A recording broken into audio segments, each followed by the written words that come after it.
আসসালামু আলাইকুম রহমতুল্লাহ।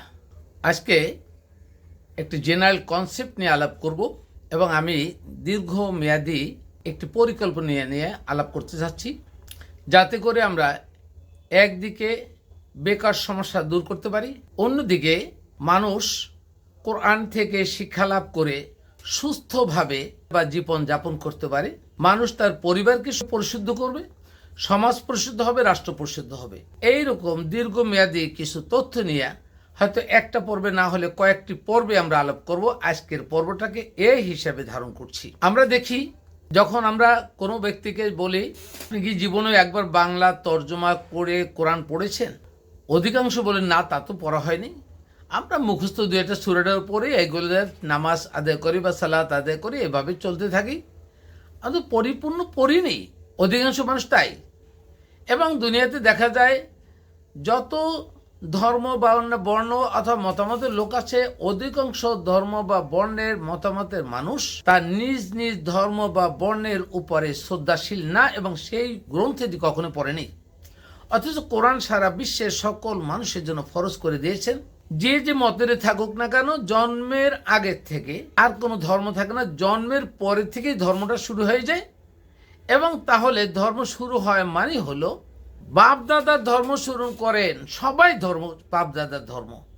যেহেতু কোরআন কেউ পড়ে নাই, তাই কোরআনের ধর্ম কেউ পালন করছে না, অধিকাংশ বাপদাদার ধর্ম পালন করেন।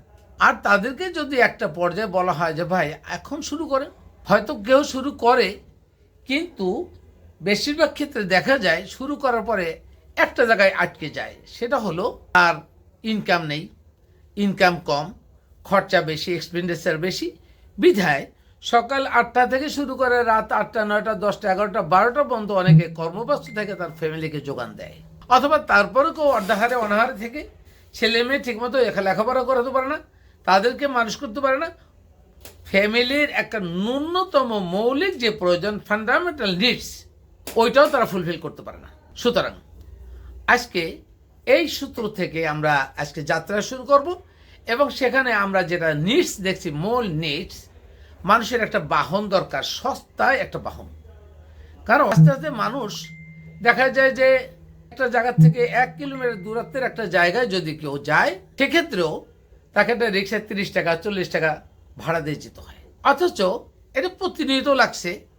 মাসে একটা পরিবারের রিক্সা খরচাও দাঁড়ায় প্রায় 5 থেকে 8,000 10,000 টাকা। আর যদি ওই টাকাটা মিনিমাইজ হয়, তাহলে ওখানে 10,000 টাকা সেভ করতে পারে।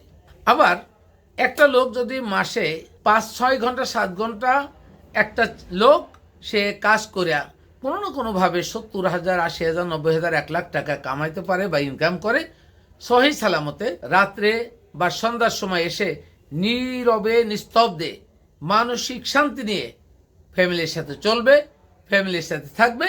এবং তাকে যদি বলা হয় আপনি প্রতিদিন একটা বা দুইটা কোরআনের আয়াত এইভাবে পড়ুন, বোঝার চেষ্টা করুন এবং ওইটা মানব জীবনের জন্য, অর্থাৎ আপনার জীবনের জন্য আপনি চালু করেন, এরকম সারা বাংলাদেশের লোক যদি প্রতিদিন একটা বা দুইটা কোরআনের আয়াত শুদ্ধভাবে জেনে ও বুঝে, অর্থ তাৎপর্য বুঝে আল্লাহ কি শিক্ষা দিতে চেয়েলেন এইটা যদি বুঝে তারা কোরআন অধ্যয়ন ও গবেষণা করে এবং এইভাবে কর্মতৎপরতা থাকে, তাহলে বাংলাদেশ পরিশুদ্ধ হবে, চোর বাটপার জন্ম নেবে না, অন্যায় অপরাধ কমবে এবং অন্যায় প্রবণতা ইবলিস তাদের মধ্যে ঢুকাতে পারবে না। কারণ ইবলিসের প্ররোচনা থেকে রক্ষা করার একমাত্র উপায় হলো কোরআন বুঝে শুনে পড়া। আর কোরআন যদি বুঝে শুনে না পড়ে, মুখস্থ পড়ে, তাহলে ইবলিসের চক্রান্ত থেকে কোনো অবস্থায় রেহাই পাবে না। ইভেন যদি ভুল বুঝে তাহলে হবে না। কারণ ইবলিস যখন আদম আলাইসাল্লামকে ওয়াসওয়াসা দিয়েছিল, তখন আদমকে বলা হয়েছিল তুমি এখানে খাও, জান্নাতে থাকো, বাট ওলা তাকরাবু হাযিহি শাজারাতে, এই গাছের কাছেও যাবে না, ফাতাকুনা মিনাজ জালিমিন, যদি তুমি যাও তো জালিম হয়ে যাবে।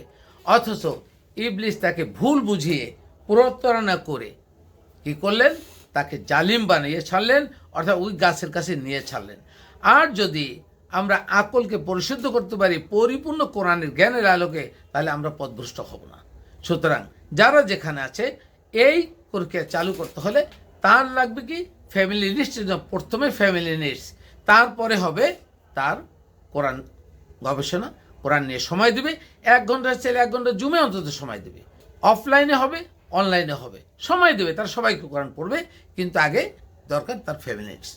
আমি যদি আমাদের মাদ্রাসা স্টুডেন্টদের কথা চিন্তা করি, অধিকাংশ আইডল মহিলাদের কথা চিন্তা করি, তারা যদি মাসে কোনো না কোনো উপায়ে এই 60, 70, 80 হাজার বা 1 লাখ টাকা এক একজনে কামায়, তাহলে একটা মাদ্রাসার স্টুডেন্ট সে চাইবে না তার 10,000 টাকা বেতনের এই 5 ওয়াক্ত আজান দিয়ে নামাজ পড়াইয়া মসজিদে ডিউটি করবে। সে চাইবে না যে অন্যের কাছে হাত পাত পেয়ে, সে চাইবে না আমি মিলাদ পড়ে অন্যায়ভাবে টাকা অর্জন করি, সে চাইবে না আমি মাহফিল করে মানুষকে ভুংভাং বুঝে কোরআনের বিরুদ্ধে কথা বলেও আমি টাকা ইনকাম করি। এটা সে করবে না। এই মাহফিলে যাওয়ার সময় নেই। তাকে কোরআন স্টাডি করবে রাত্রিবেলা, সকালবেলা, আর সারাদিনে সে কাজ করবে। এখানে যদি 60, 70, 80 হাজার 1 লাখ টাকা সে কামাইতে পারে, তাহলে কেন সেই ব্যর্থভাবে খারাপভাবে ইনকাম করবে? তাই আমি আজকে এই পর্বগুলোর মাধ্যমে প্রত্যেকটা মানুষকে কোরআনের দিকে টানার জন্য আগে তাকে ইনকামের রাস্তা দেখাতে চাই। আমি একটা বাহনের কথা চিন্তা করি, যেহেতু ইনকাম করতে হলে তাকে এক জায়গায় যেতে হলে একবারে কম খরচায় তার নিজের একটা বাহন থাকতে হবে, না হলে অন্যের উপর ডিপেন্ডেন্ট হবে। যখন অন্যের উপর ডিপেন্ডেন্ট হবে, তার সঠিক জায়গায় সঠিক সময় সে যেতে পারবে না। তাই দরকার একটা বাহন। আমরা যেটা চাচ্ছি, একটা মডিফাইড একটা জিনিস দেখাই, একটা ইলেকট্রিক স্কুটার। এই স্কুটার বিশেষত্ব হলো এইটা, দেখা যাচ্ছে এই স্কুটারটা প্রতি ঘন্টায় 80 কিলোমিটার পর্যন্ত স্পিড নিবে, যেটা নর্মালি একটা ব্যাটারি চালিত গাড়ি স্পিড নেয় অনলি 40, 45, 50 কিলোমিটার পার আওয়ারে। 2 নম্বর, এই স্কুটার এখানে একটা লিথিয়াম ব্যাটারি ইউজ করা হয়েছে 72 ভোল্টের। এই স্কুটারে লিথিয়াম ব্যাটারিটা আমি আপনাকে দেখাই। এটা একটা লিথিয়াম ব্যাটারি। এই একটা ব্যাটারি কিন্তু 72 ভোল্ট। এই ব্যাটারিটা ওজন আছে প্রায় 12 কেজি। আর যদি এখানে 72 ভোল্টের 6টা ব্যাটারি ব্যবহার করা হতো, তাহলে 6টা 48 কেজি, অর্থাৎ এখানে 38 কেজি বা 36 কেজি ওজন বেড়ে যেত।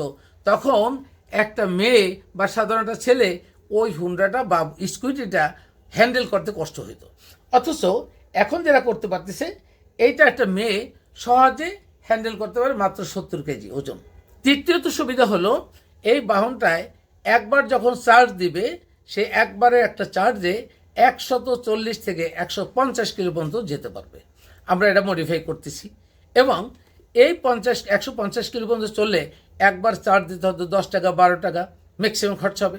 তো 10-12 টাকা খরচা করে একটা লোক আপনি 140 কিলো, তার মানে ঢাকা সিটির মতো জায়গায় 2-3 বার রাউন্ড টার্ন দিয়া সমস্ত কাজ সেরে সে চলে আসতে পারবে মাত্র 10 টাকা 12 টাকায়। দেখুন, একটা অবারিত সুযোগ। আর তাকে দিয়ে কী করা হবে, কিভাবে ইনকাম করা হবে, সেটা যদি সংক্ষেপে একটু বলি, সেটা হলো এইটা। ধরুন, এখানে একটা হুন্ডা একজনে কিনে নিল। এই হুন্ডাটার দাম পড়বে বা স্কুইটের দাম পড়বে 1,30,000 থেকে 40,000 টাকা। অর্থাৎ সেখানে তার একটা হেলমেট দিতে পারি, আমরা একটা ভালো অ্যালার্মিং দিয়া একটা সিকিউরিটি লক দিব, যেটা মোবাইল থেকে বাইকটা খোলা যাবে, ওপেন করা যাবে অথবা অপারেট করা যাবে। আবার এখানে একটা কেস থাকবে যেখানে মালামাল ক্যারি করতে পারবে। এখানে সুবিধা হলো, যেটা একটা বাইকে এই যে এই স্পেসটা দেওয়া আছে, এই ফাঁকা স্পেস, এখানে 1 মণ 1.5 মণের মতো চালের একটা বস্তা নিয়ে সে কিন্তু যে কোনো সময় যে কোনো দিকে যেতে পারবে। অর্থাৎ যেটা হুন্ডায় সম্ভব না, এই স্কুটিতে সম্ভব। এইভাবে মাল ক্যারি করতে পারবে। তাই এই সুবিধা দিয়ে আমরা এটাকে লঞ্চ করতে চাচ্ছি, এবং পরবর্তী ভিডিওটায় আমি তার ইনকামের রাস্তা বলে দেবো ইনশাআল্লাহ। আল্লাহ হাফেজ।